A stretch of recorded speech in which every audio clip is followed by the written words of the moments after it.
ada provokasi sini, sahabat. Kita semata-mata untuk menetapkan Presiden kita sebagai Presiden Parti Islam Malaysia PAS. Tak sembang lah. Jangan letak apa saya. Syekh. Saya tak kira siapa lah ni. Jadi, Saya cakap banyak. Saya minta maaf. okey, kita jangan ada sebarang provokasi. Saya kira saya. Tidak ada provokasi di sini. Kenapa golongan ini takut? Kami minta lawan takut. Surat takbir. Allahu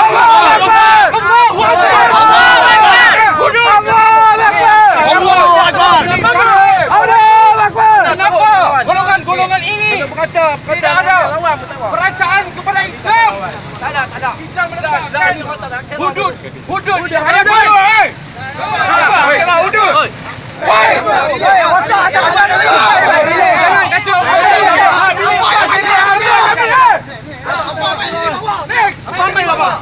Kami nak menegakkan hudud.